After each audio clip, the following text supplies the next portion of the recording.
نو خوشحال خان خټک غوسه هم وي او په دې حال کې هم لیکل کړي وي، نو دغه حکمت او دغه تشبیهات او دغه فلسفه چې دا علم چې دی هغه پکې د خوند نه ډک وي.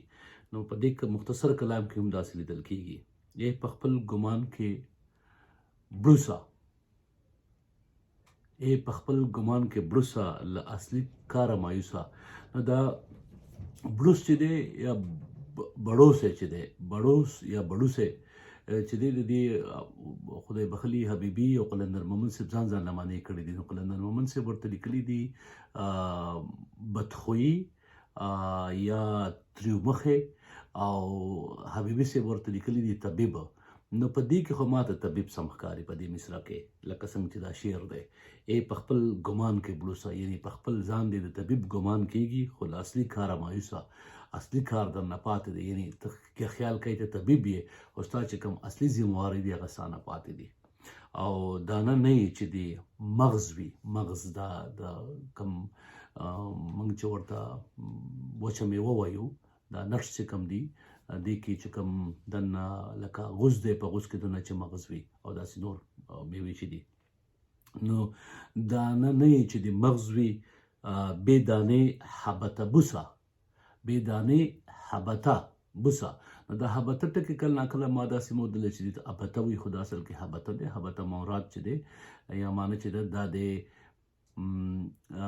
ضایع، معدوم، برباد، یعنی هیڅ نه بوسه چې پتا کې دانه نشته دی، چې بې دانې تشبوس یې او خپل عیب وتړون شوی، یعنی خپل عیب درته نه ښکاري او د پردي عیب جاسوسه، په پردو عیبونو پسې ګرځې، پردو نیمګړتیاو پسې ګرځې، په پردو د بل په خامیو پسې ګرځې او خپل عیب چې دی هغه درنه هیر دی. نو خوشحال خان خټک وایي چې خپل عیب وتړون شوی، د پردي عیب جاسوسه، او په کرده د مرد قیمت وي، په کرده د مرد قیمت وي، نه په لاف په ټسه ټوسه.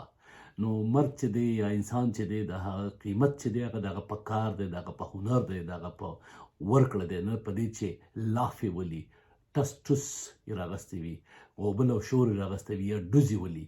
نو دا بې ځایه لافې ویشتل یا دعوې چې دي، په دې باندې د چا قیمت نه سیوا کېږي. که څوک ډېر ځان ته وایي چې زه دانا یم او زه ولی یم او زه غوث یم او زه سالار او د لښکر مشر یم، خو دا نه ده. مرد یعنی انسان چې دی په کرده د مرد قیمت وي، هغه سړی چې کار کوي بس کار په خپله ځان ښکاره کوي. او چې پیدای خوشبویی شوه، چې پیدای خوشبویی شوه اگر ښه شو تر ابنوسه.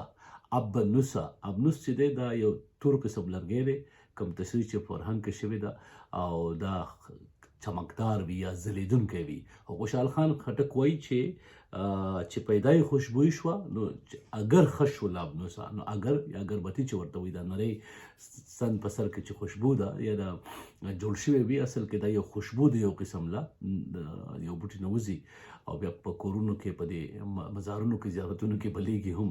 نو دا اگر دی. او د طوطي برابر نه یې که نگار لري تاوسه. نو اوس دلته ځینې ملګري که خیال وکړي چې د طوطي برابر نه یې که نگار لري تاوسه، تاوس چې ورته وایي که نه مور،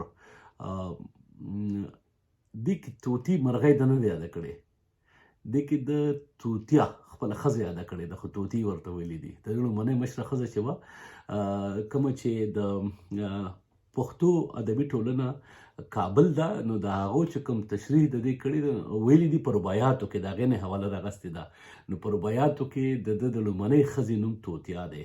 نو دی دلته تاوس د طوطي مرغۍ سره نه برابري، د خپلې ښځې د نگار یا د سنگار یا د ښکلا حواله تاوس له ورکوي چې د طوطي برابر نه یې که نگار لري تاوسه. که ډېر ښایسته یې تاوسه، خو طوطي ته نه رسي، د خپله ښځه لومړنۍ یادوي مشره ښځه. او بل شعر کې وایي چې که غوټه کړې په چرګوړو په دا باز نه شوې ټپوسه. نو ټپوس کومه چې د باز نه ورکوټې غوندې باز وي یا ټپوس چې ورته موږ وایو، نو دی اکثره دا وړې وړې مرغۍ یا چرګوړي چې دي دا تختې. نو دی وایي چې ته چرګوړي تختې، نو په دې باز کېږي نه. خو د دې یو دا خو لغوي معنی ده، خو دې چې کوم فلسافیکل یا اصطلاحي معنی ده هغه دا ده چې له ځانه په کمزوري باندې لزانه په کمزوري باندې گزار کول چې دی په دې باندې سړی غټ نه ښکاري، په دې باندې انسان غټ نه ښکاري، په دې باندې کوم حکومت، په دې باندې کوم هیواد کوم طاقت غټ نه ښکاري.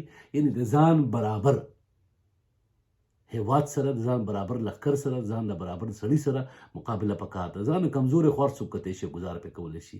دې د فلسافیکل معنی چې دا د خوشحال خان خټک اصل کې دلته کې مقصد د هغې دا دی، د بعض او دغه اګزامپلس یې ورکړي دي یا کوم دا میټافورس استعمال شوي دي په دې کې. او لال و در پرې هبته دي، د ابتما برم یو ځای کې ویلی و که نه، بې ځایه دی پې معدوم دی پې برباد دی پې ښکلي پې نه ښکاري.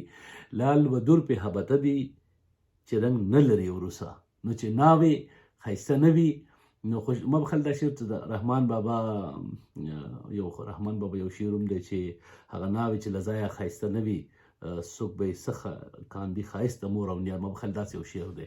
نو خوشحال خان خټک دا داسې ویلی دی چې لال و در پرې ابته دي. لال و در یعنی څومره چې سینګار کې څومره ورته ناز او نخره سیوا کې، خو چې رنګ نه لري وروسته. نو دا د دې شعر دا معنی چې کومه ده لغوي معنی دا ده چې د ناوې ذکر کوي چې هغه ښځه هغه جنۍ چې ښایسته نه وي، که څومره هم سینګار کې ښایسته نه ښکاري، خو د دې بله معنی هم ده چې ته په یو شي باندې څومره خواري وکړې، په یو انسان باندې څومره خواري وکړې، په یو انسان باندې څومره هغه خلکو ته ورښکاره کړې، په سټیج باندې صفتونه ورله وکړي چې دا دومره غټ علم دی، دومره غټ تقریرونه کولی شي، دومره غټ مبصر دی، دومره غټ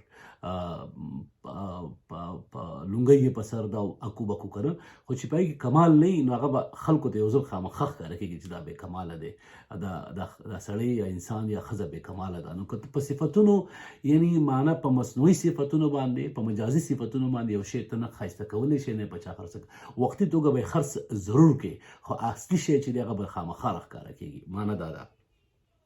او راشه مخ په عینه کړه چې څېره شي در معکوس.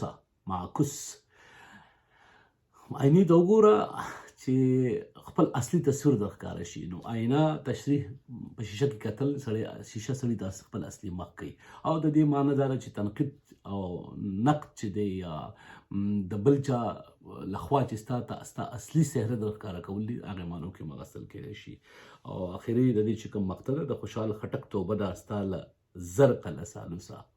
د خوشحال خټک توبه ده ستا له زرقه له سالوسه. زرق چې دی دا فریب دی، دوکه ده، چال دی، او سالوس هم چال او فریب ته وایي. نو ستا له دوکو، ستا له چالونو، ستا د هوښیاریو، ستا د چالاکیو خوشحال خان خټک وایي چې زما توبه ده. ستا خوشحال خټک توبه ده ستا له زرقه له سالوسه. خپل خیال ساتئ.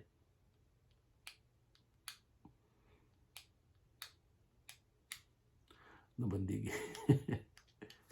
دا به څنګه بندېږي؟